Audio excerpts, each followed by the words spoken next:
Okay, we are live, and welcome everybody to another Tuesday live stream here. Hope you all that celebrate had a nice Easter weekend and having a good start to your week. I am looking forward to sharing some really cool guitars with you here today. So if you're tuning in now here live, please say hello. I will love to hear from you. There's always a lot of regulars here in the chat, so I always look forward to seeing you guys as well. And if you're watching this after the fact, definitely make sure you check the timestamps, because right when I'm done streaming, I usually zoom on over to the completed video and add timestamps so that you can jump to wherever I start presenting maybe a particular guitar that you're interested in. So, all right, we have some people tuning in. We got Brian from Pensacola, Florida. All right, he's looking forward to the Marrabello. Let's see, the Marrabello second today. Great. We're starting with the Byers. And as you can see, I'm making improvements, you all, to this room. And as you can see, I've got shades here. I've got blackout curtains, which of course are not completely blacking out the light behind me, but it makes it so much more controllable for this time of day. In fact, check it out. Here's the difference.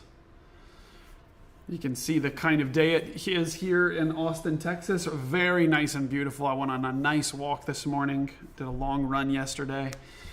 And now it's back to string changing and guitars. In fact, the Friederich over here, right out of frame, I just changed the strings on, so I'm a little bit embarrassed that it won't be staying in tune during the stream, but I'm sneaking in a little tune. You guys know how it is. These strings do take some time to stretch. What's up, Brian? Good to see you up in Round Rock. And Ivan in Singapore. Awesome. What's up, Ivan? Good to see you. As you can see, this is a little bit too bright. It is more, I don't know, it is more apparent what time of day it is there. But it is just a little bit too bright, and I like the darker look for today. And this was a stressful procedure to get these shades installed, so I'm happy about it now. And I can much better control the light during the daytime, which I'm thankful for. But anyhow, let me know how you all are doing. What guitar is in your lap? What's been interesting you lately in the world of classical guitar?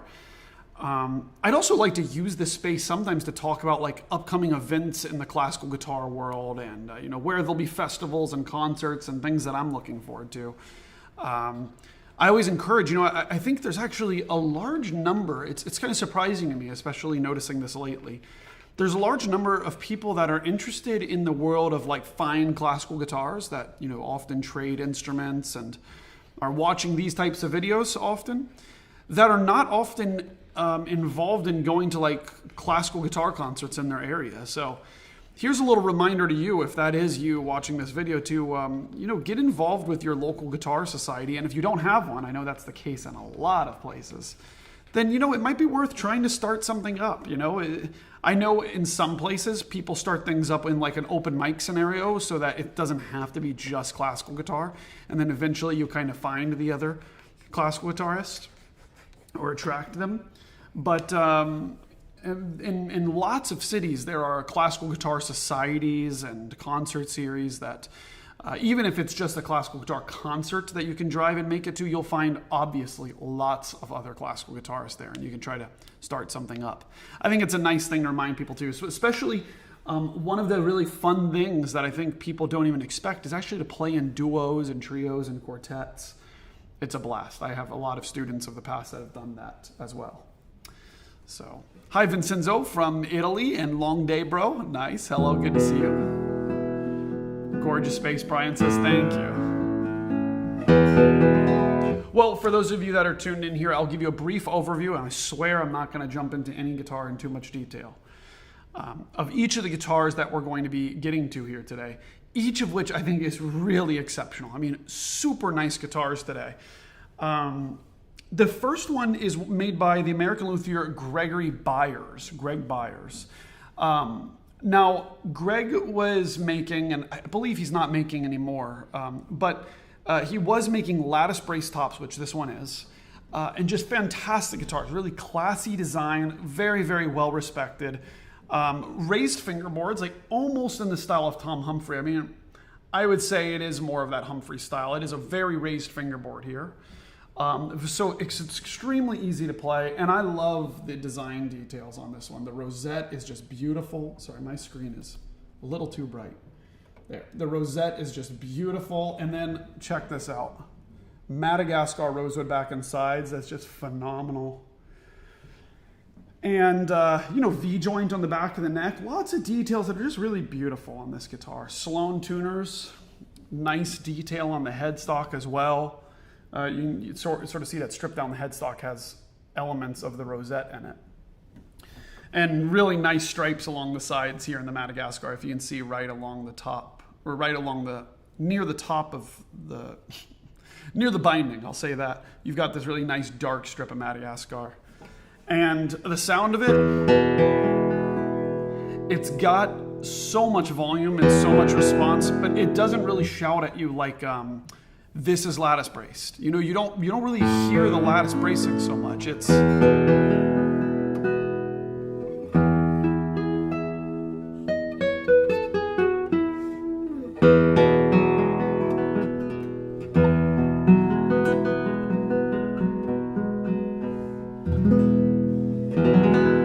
very responsive, beautiful guitar. So we'll be testing that more here shortly.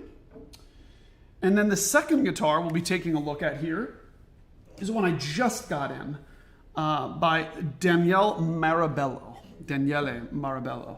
And this one's from the year 2020. He built this in isolation during the lockdown times, dedicated to his daughter. There's a little, you can see it there. There's a little label right under the main label that says Anina, which is the dedication to his daughter there, like the name of the guitar.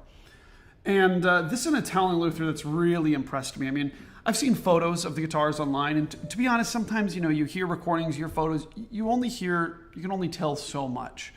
But wow, once I got it here, I was like, man, not only is the craftsmanship so beautiful, I mean, the rosette is super nice, inspired by Batelli, which is one of his mentors, one of his main mentors. And then you can see on the tie block there, another nice little pattern. It's kind of like halves of the rosettes down here on the tie block, if you can see that. An Indian rosewood back and sides, nothing flashy here. Very nice Alessi tuners, quite obviously. It's not hard to guess what an Italian might use for tuners. These are some of the best. And actually, very unique to this set of Alessi, and I have not seen very often, is actually the, like this little cap, the little cog caps here. Not hit anything, I swear. Can you see that? These little caps are really nice. I don't see that a lot on Alessis, and it's really quite beautiful. Nice head design, and just a quick listen to the sound of this one. Obviously a spruce top, if I didn't say that. Traditionally braced. Really nice sound, fills up from the bottom to top. I kind of expected it to be a tighter sounding guitar. I don't know why. I mean, it's just like a little prejudice towards spruce top guitars that are not incredibly old. But it is super open and a very expansive wide sound.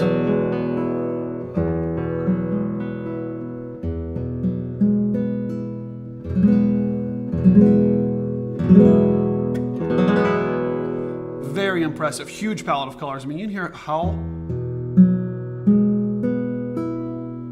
dark and resonant that is. And then when I compare it to, I mean, I can get too bright already from being here, which is exciting me because it just means there's so much of a palette to play with.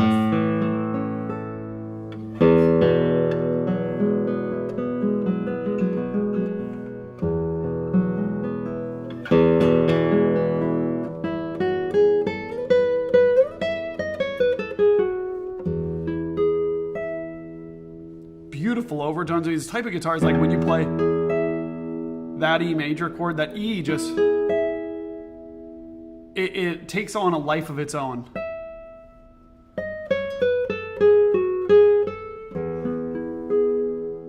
Oh, Oh, Angelica says hello from Germany. What's up, Angelica? Always nice to see you. You say a beautiful, full-bodied sound. Absolutely, that's... You know what? A lot of time with spruce top guitars, and be it Italian or German or American, it doesn't really matter. Spanish. A lot of times with spruce top traditional guitars, I honestly feel it hovers too far on the side of like brightness, and it's like it doesn't have a lot of richness and depth in the bass. This one is not like that. It is really rich in the bass. And then that's standard tuning. I mean, you go down to these Alessi's are nice. It's just really rich. And by the way, it's set up with a really low action. So if I hit a little bit too hard, I get a little bit of buzz, but I wouldn't trade it for anything. I love low actions. You guys know that.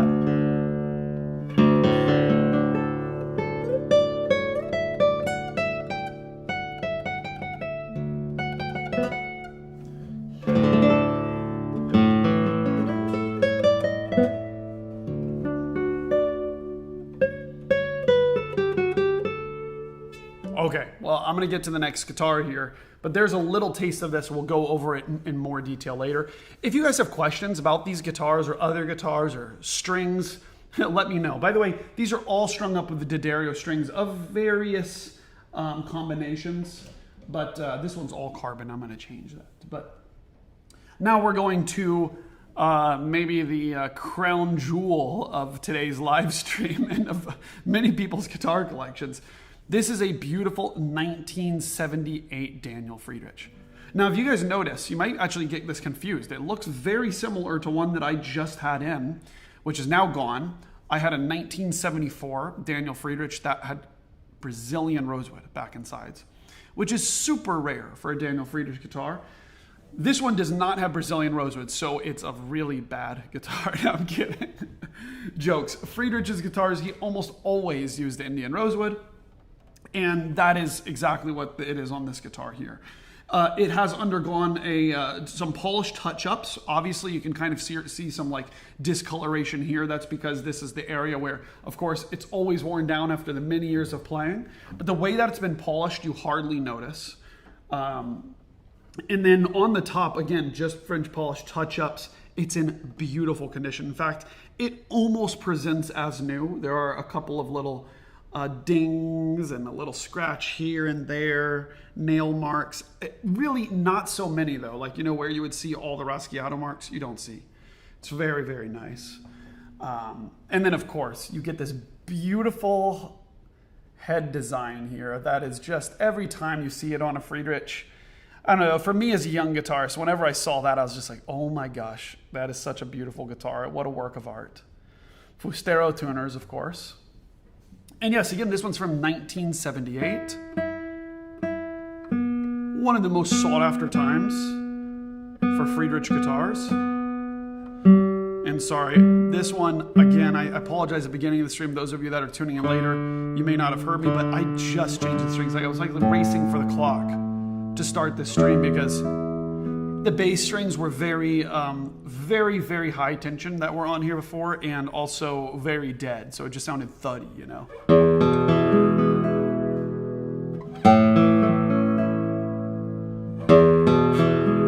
Oops, I've got a buzz going on here, and it's got to be from one of these. Oh, you know what? I already see it. It's the A string. You guys, by the way, so many times people come in saying, oh, I think there's an issue with my guitar. I'll get emails about buzzes, and it's so hard to diagnose without seeing the guitar yourself. And so often it's that these string ends are touching the top of the guitar. And sometimes it sounds like you think it's coming from the fingerboard, you think it's coming from the sound hole, but it's in reality coming from the bridge just from touching there. It's always hard to diagnose because everything is resonating in this area. So when there's a buzz even up here, sometimes it sounds like it's coming from down there. But anyways, this is a spectacular Friederich, and I have to say that this one wins a first prize in several categories, but one that you notice before you even touch the guitar is the smell. It is the most amazing smelling cedar in here. It's just, or maybe it's the rosewood, you know? It's just something else. But anyways, have a listen to this, Friederich.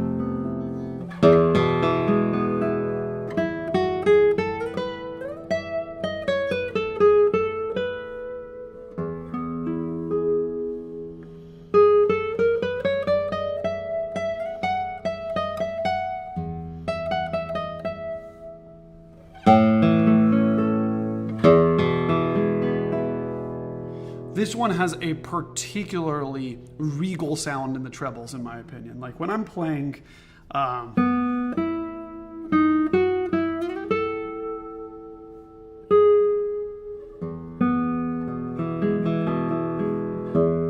it just sounds so rich and full-bodied. I was going to say something else. Oh, this one is also particularly good at sounding clear. You know, it's fundamental heavy. And I love that in a guitar. And I apologize, it's really still stretching so much.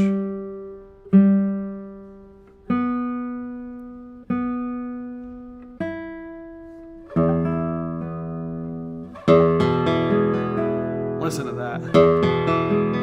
It's waking up from the new strings. You know, you take off strings, the guitar kind of falls asleep sometimes.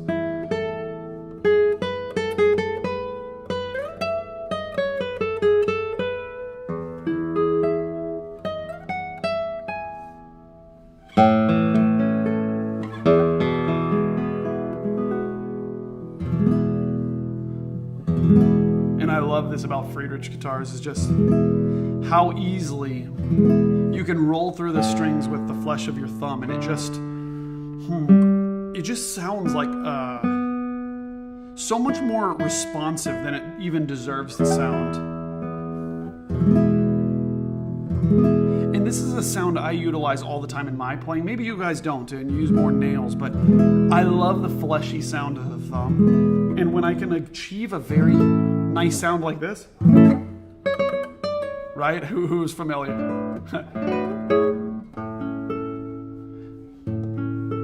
See, I use this fleshy sound all the time. I think a guitar like a Friederich so much rewards a variety of attacks on the right hand and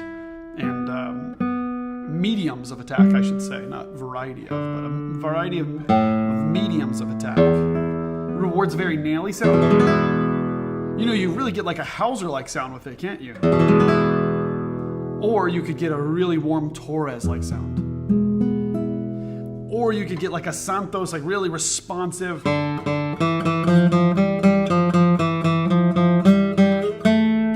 Spanish sound, you know? So that's the beauty of Friederich, is that while it absolutely has its own iconic sound, I mean, it's an undisputable fact. I mean, everyone feels this about Friederich, that it has such a distinct characteristic. But its ability to be malleable to so many different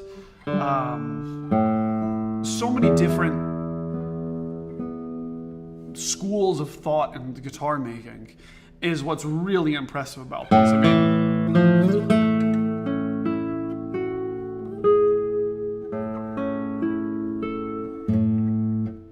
yeah, I'm sloppy. I have not played guitar yet today. You see, it's like for a second there, I was really digging in. Getting that, I mean, that sounds like a Santos Hernandez to me, you know? But then I can make it sound like this too.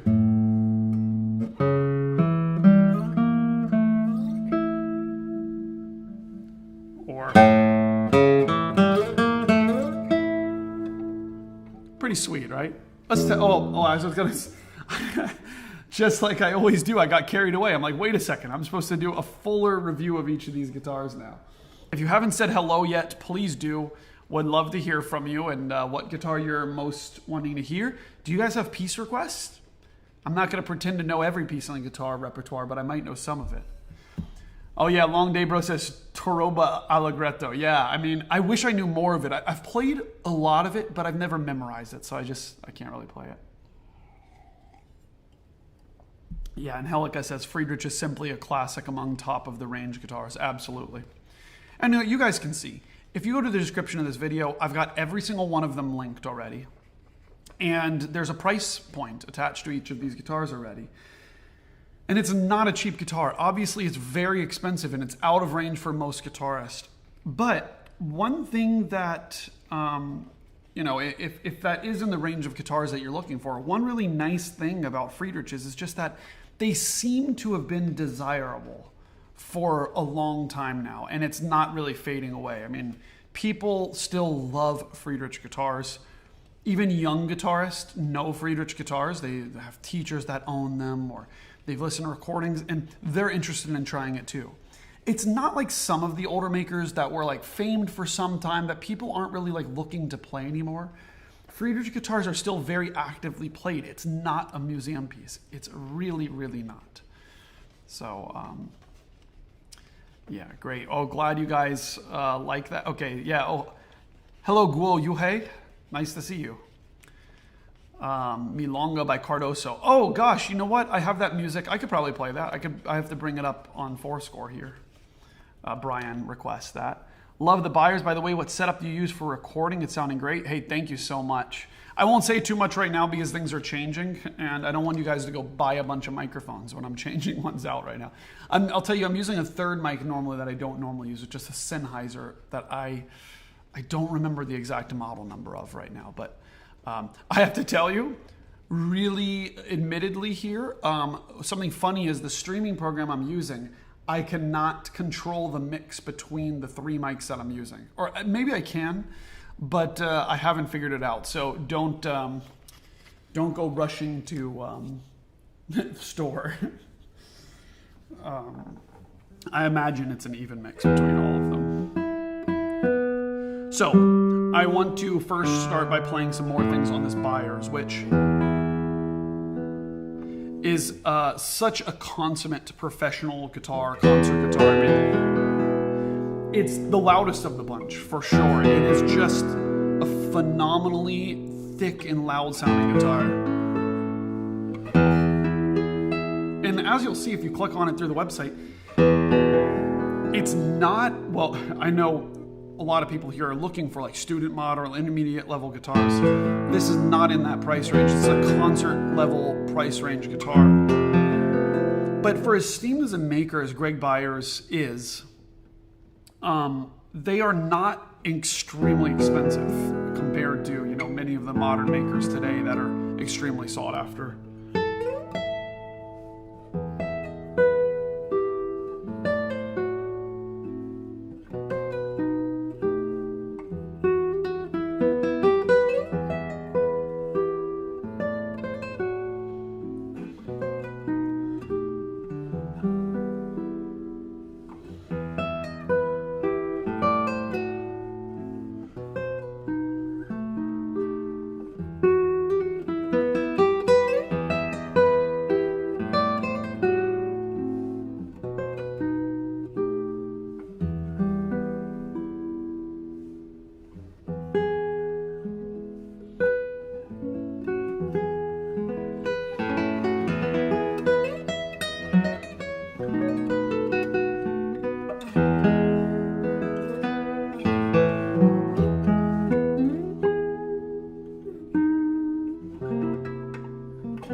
Just a fantastic guitar. And some other things that I'm noticing as I'm playing it more is, one, it's extremely playable. The neck shape for me is perfect. It's thin. It's very thin, and I really like that.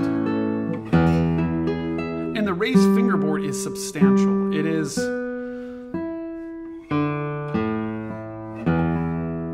so easy to reach the upper frets.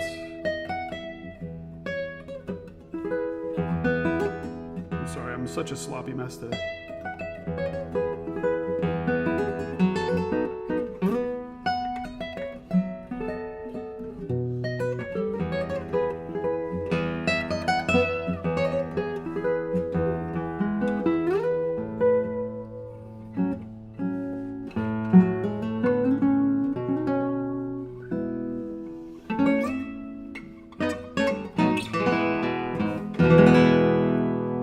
it fantastic? It is sparkly.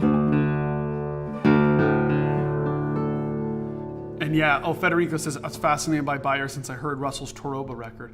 You know, I knew that David Russell used a Byers at some point, but I wasn't familiar with what album was recorded with it. So it is Toroba. It is the Toroba album. That's interesting.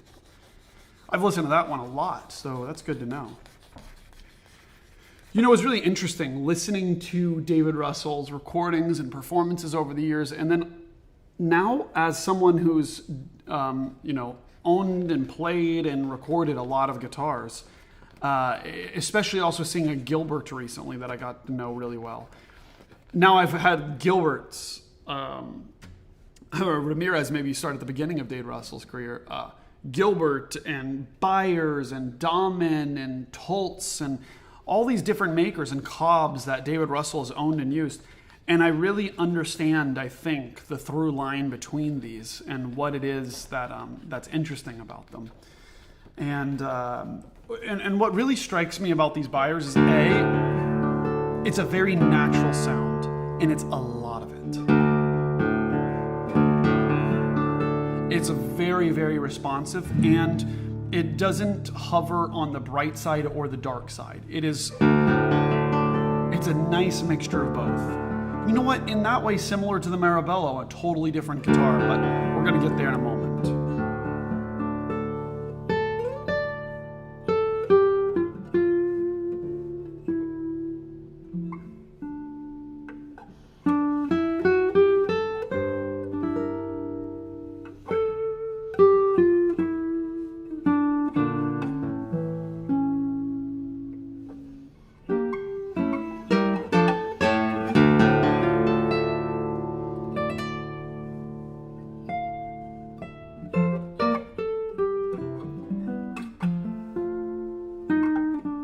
Sorry guys, I forget this part of it, so I have to really sadly stop there. But hopefully you're getting a nice feel for how this thing sounds. I mean, I'm going to start with Prelude 11 here.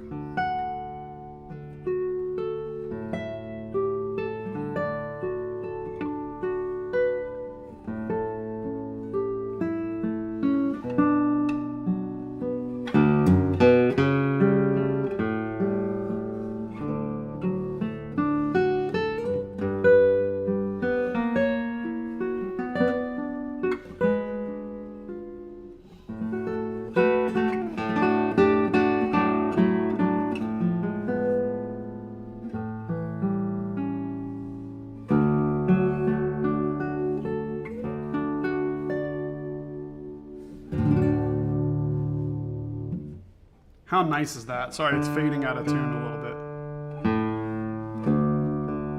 It's the drop D. And it's going short. Just a super, super rich sound in the bass. It's that super,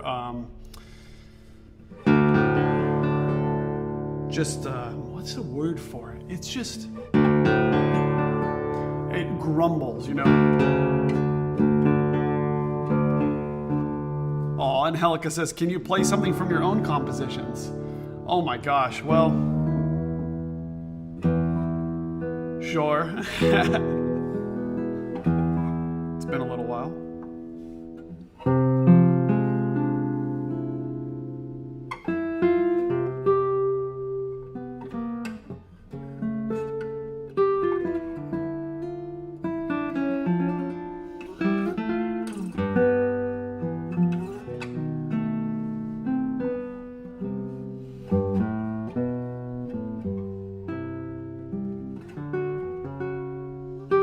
Gosh, I'm realizing as I'm playing this that I don't remember it.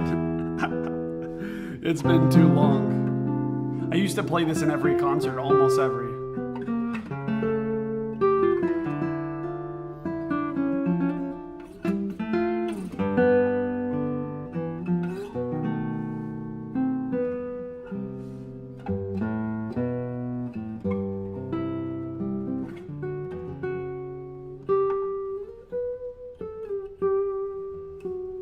Sorry.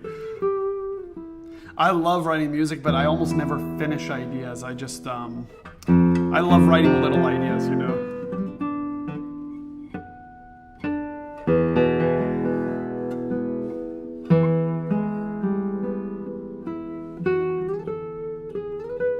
The sustain on this guitar is phenomenal. Listen to this, I mean.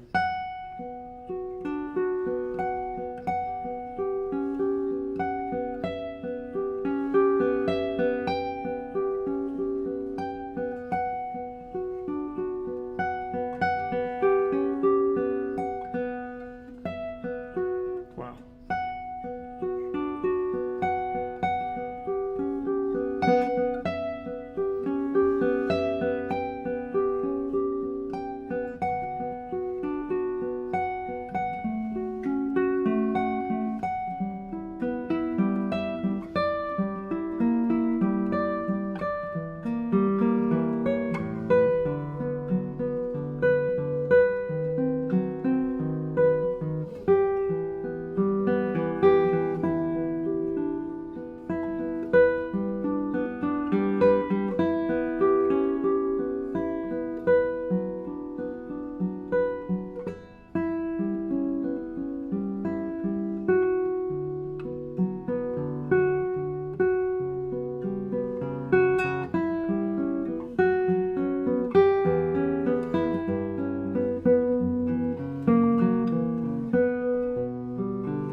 So nicely balanced. That's, of course, La Cathedral by Barrios. Angelica's asking what it was called, the piece that I played before. That was Bloomed. Bloomed is the name of it. And I've got videos and recordings online, but so I couldn't remember it all there. Okay, moving on to the next guitar. I've spent a lot of time. This is a 2010 Greg Byers. If you're curious about it, please check it out. There's a link in the description. I have no full video of it yet, but this serves as a little temporary one. Beautiful Madagascar rosewood on the back and sides, no cracks, lots of play wear, lots of little scratches and marks here and there. It's definitely a well played in guitar, but no cracks or repairs, which is really nice. So, okay, there's that 2010 Gregory Byers. And next we'll be going to Italy, from California to Italy here. So if you guys were tuned in at the beginning of the stream, you will see that I introduced this Daniele Marrabello guitar. Absolutely a gorgeous instrument from Italy. I mean, this one was built in the year 2020. It was named after his daughter. It was also a very stressful and, of course, a stressful time for everybody. This is built during the pandemic, 2020. Daniele is based in Milano and has inspirations of course, Botelli, who I believe was his mentor or teacher. You can tell from the rosette the inspiration, as well as with the tie block, and certainly with the sound.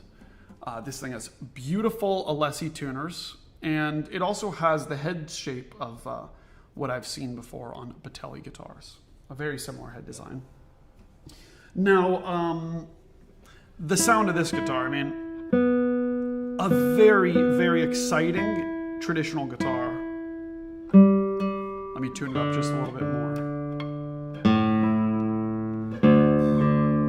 I'm going to go up to standard.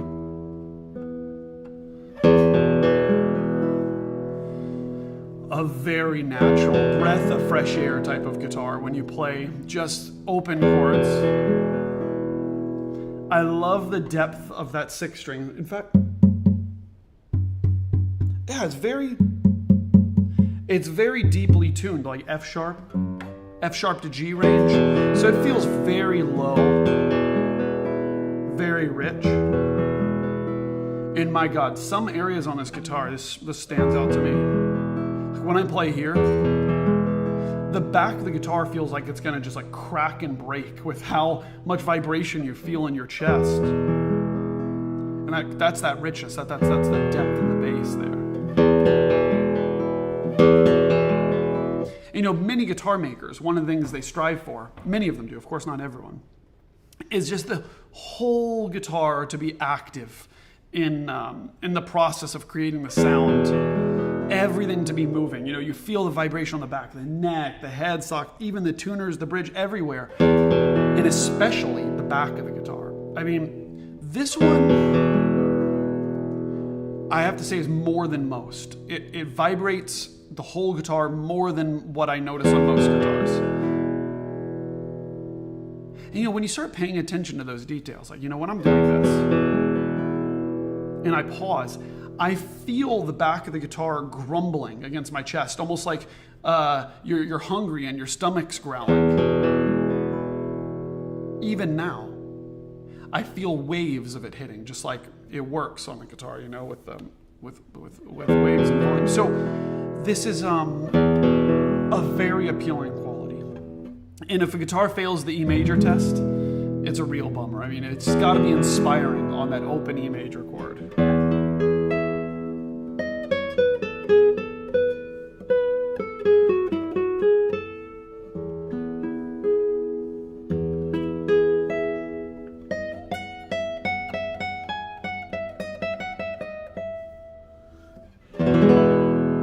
And this high E string, this open, sorry, not open, this 12th fret E just gets the most beautiful harmonics and overtones.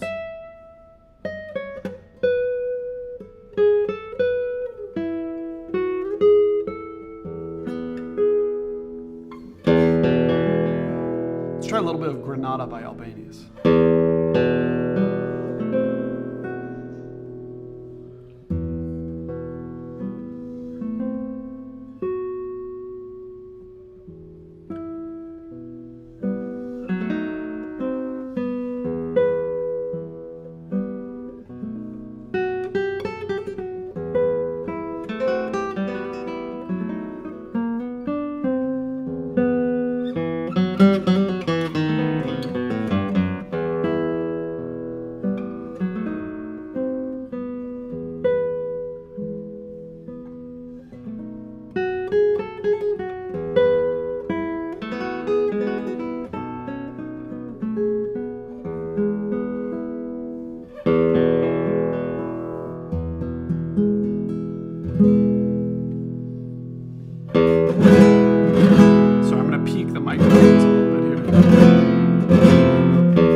It's just fantastic. I love the way it responds to Raschiato.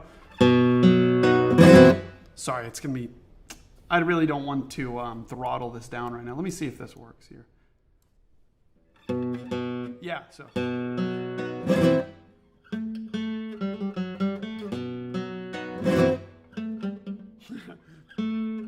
or...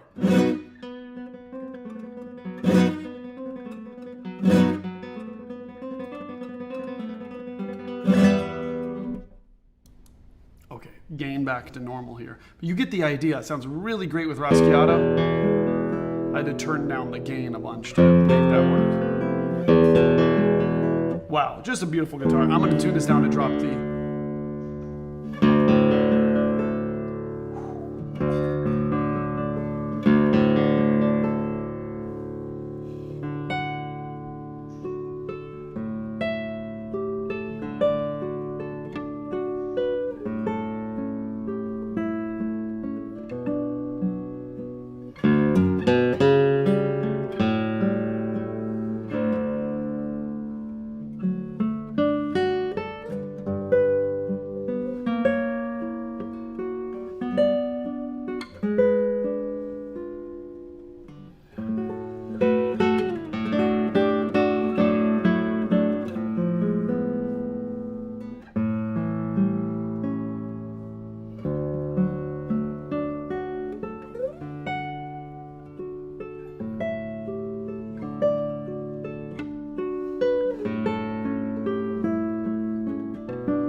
What a lovely guitar. I think it speaks for itself.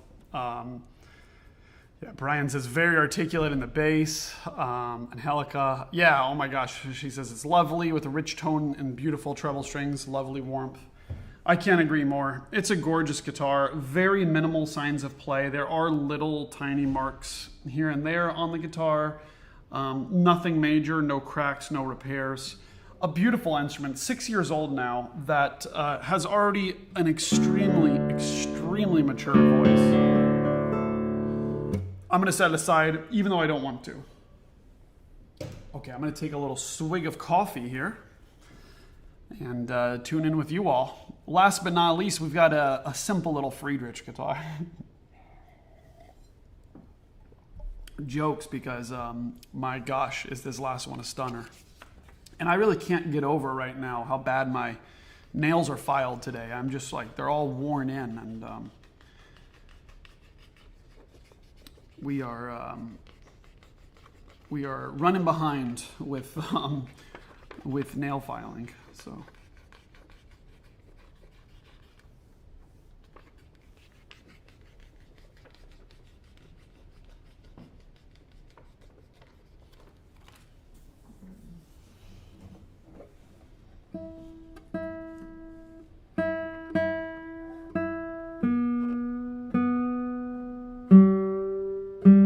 All right, y'all.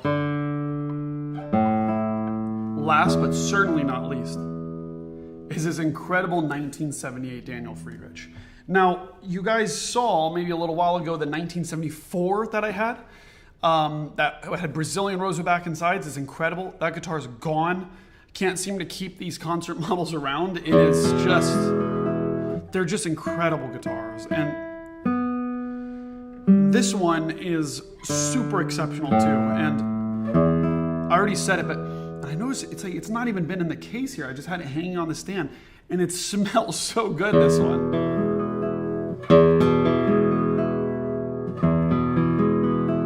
Such a rich sound that is so balanced. And I'm gonna spend a little bit less time on this guitar, as I already played it a lot earlier in the stream. But listen to that balance.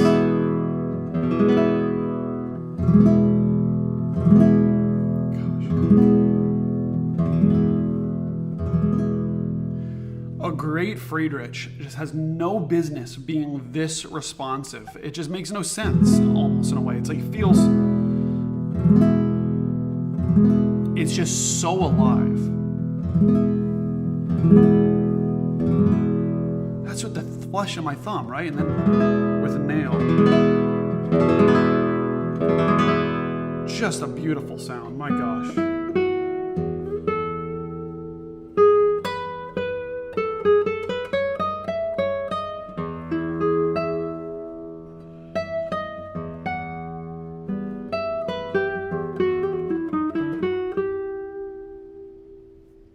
sustain of a Friederich right there.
Just beautiful, and keep in mind these strings are just stretching. It was 10:57, right before the stream started, that I'd strung up the last string. So they are still stretching like crazy, but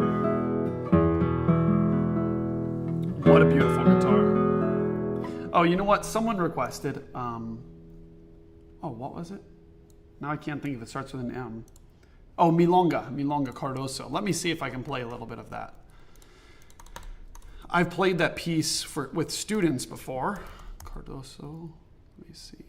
Uh-oh, I may not have it. Oh, I do.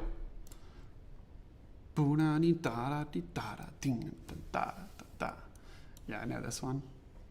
Yeah, I don't know how much of it I'll be able to play though. Oh yeah. And then, okay.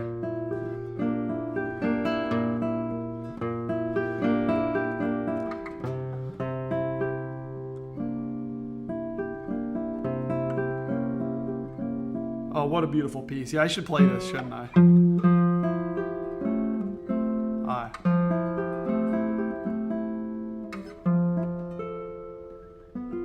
So I won't embarrass myself. Anyways, I don't have fret dots on here either, so I've got to do that. But yeah, that's a beautiful piece by Cardoso, for those that don't know. Ba-dum-bum. This is a... Oh yeah.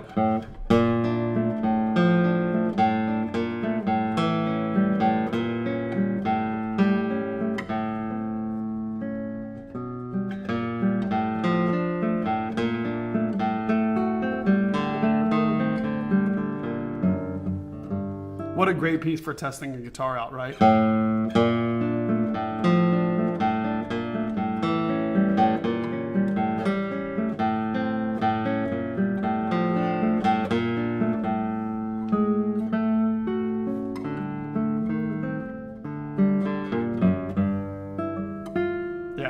Anyways, I'll stop butchering the piece now. It's just that is really nice. Or hearing this fifth string.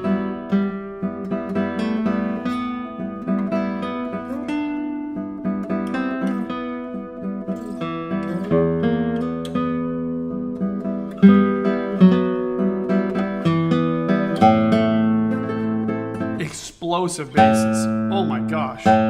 Is that peaking my microphones? I'm not even looking. Probably close. Just wide open. An incredible Friederich. Let's play Prelude 11 by Thorga. Ooh, and try this in drop D. I haven't even played this guitar in drop D. This one just came in. It's been photographed, so I've got beautiful photos. It's already up on the website. No video out on it yet. I haven't recorded this one, but I will soon.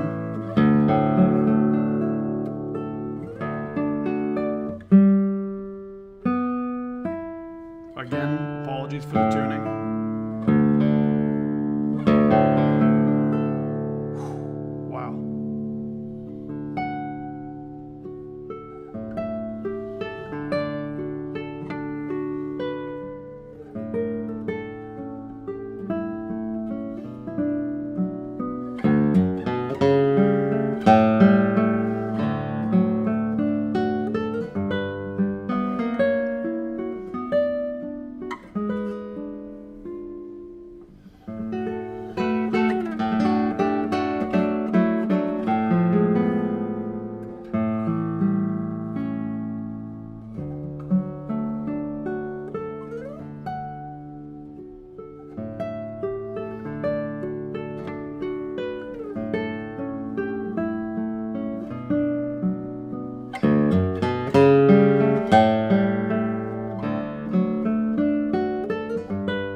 Just a phenomenal sound with a great dynamic range too. I want to highlight that with some Sakureras.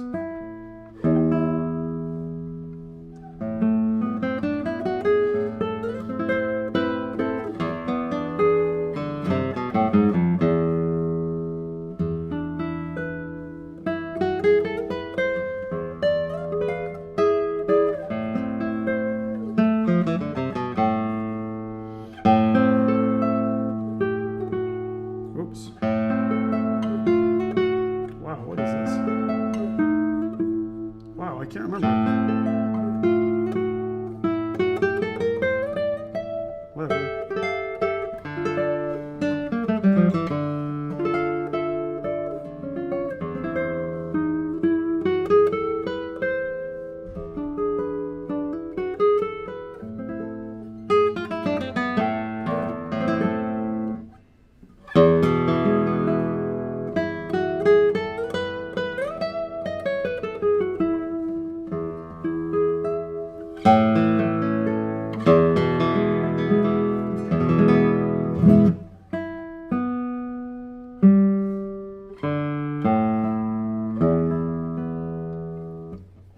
Okay. What a beautiful guitar. It's been so fun going through these. If you want to learn more about any of them, you can check them out through the link in the description. And then furthermore, feel free to write questions to me, to my email. Please do not send message to me on social media, Facebook, Instagram, YouTube. I don't even know. Everything has chat features now. I'm going to miss your message. Email is best. But thank you guys so much for watching these videos. I see there's a couple of questions here, so I'll get to those and then I will sign off and let you guys enjoy the rest of your day. But thank you so much for tuning in. I see Raphael here. What's up, Raphael? Good to see you, man. Brian says, do you sell standalone cases or have case upgrade options? So Brian, good question. I do not sell standalone cases, and I do have upgrade options though. And basically that's because I can swap certain cases around in certain scenarios. But yes, I always have upgrade options. I don't really do that as an upsell thing. It's just if someone wants a case that's like flight worthy or extremely lightweight or something in particular, then I can always discuss that.